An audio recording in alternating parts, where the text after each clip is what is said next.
¿Qué es un contrato aleatorio? ¿Es aquel que surge tirando una moneda al aire? No exactamente. Pero no te preocupes porque estás en el sitio adecuado. Estás en Derecho Virtual y hoy te lo vamos a explicar de forma sencilla, práctica y con ejemplos. ¡Empezamos!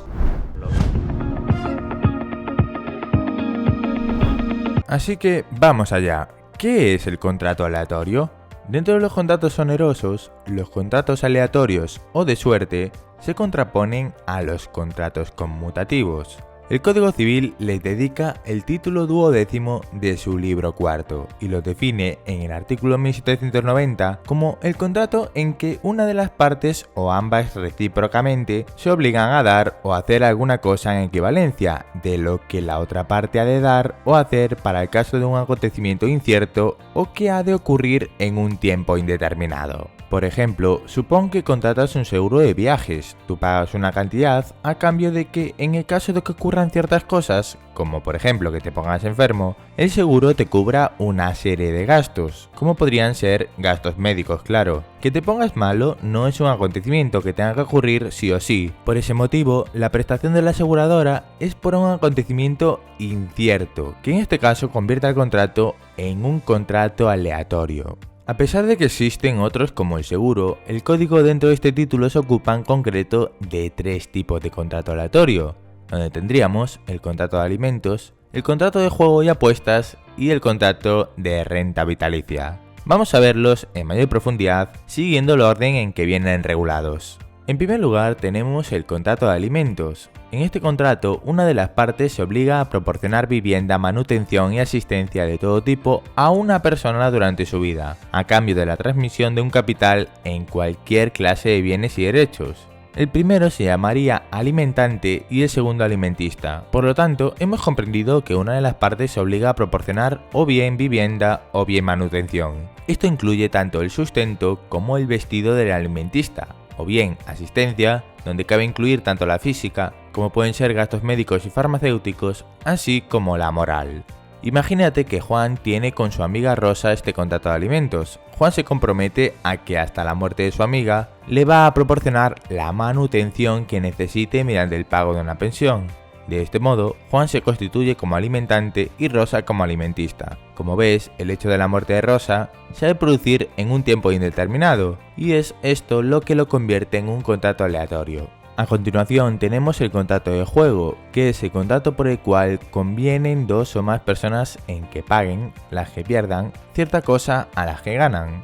Por ejemplo, imagínate una carrera de obstáculos en la que al ganador se le paga X dinero, pues este sería un contrato de este tipo. Dentro de la legislación se distingue entre juegos permitidos y juegos prohibidos, negando a estos últimos obligatoriedad civil, es decir, que si se gana no se puede exigir al perdedor judicialmente el pago.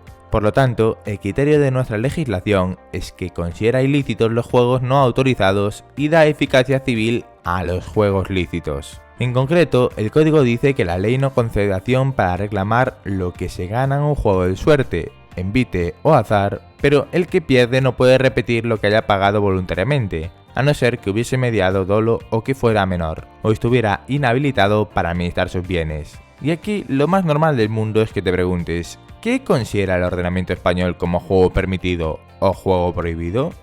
Pues no se van a considerar prohibidos los juegos que contribuyen al ejercicio del cuerpo, como son los que tienen por objeto adiestrarse en el manejo de las armas, las carreras a pie o a caballo, las de carros, el juego de pelota u otros de análoga naturaleza. Por otro lado tenemos las apuestas, que es el contrato por el que dos personas que tienen un concepto distinto de un suceso pasado, futuro o determinado se comprometen a entregar una cantidad u otra según se realice o no este suceso. Por ejemplo, una apuesta de una carrera de caballos en el hipódromo de la Zarzuela sería este tipo de contrato aleatorio. También aquí se diferencia entre apuestas prohibidas y lícitas, para lo cual el código se remite a lo establecido respecto al juego que acabamos de ver, y es que en la práctica realmente es difícil distinguir a veces lo que es juego y lo que es apuesta. Hay que decir que esta materia ha sido luego desarrollada por leyes administrativas tanto estatales como autonómicas. Por último, tenemos el contrato de renta vitalicia, que es un contrato aleatorio que obliga al deudor a pagar una pensión o rédito anual durante la vida de una o más personas determinadas por un capital en bienes muebles o inmuebles, cuyo dominio se le transfiere desde luego con la carga de la pensión. Vamos a poner un ejemplo. Imagínate que Laura tiene un abuelo y celebra un contrato con el banco BBVA. En este contrato, entre la nieta y el banco, se dispone que a cambio de transmitirle la propiedad de una casa que tiene Laura, BBVA deberá pagar a su abuelo una cantidad de dinero todos los años. Como es un poco más complicado que los contratos anteriores, vamos a explicarlo con más detenimiento para que lo entiendas perfectamente.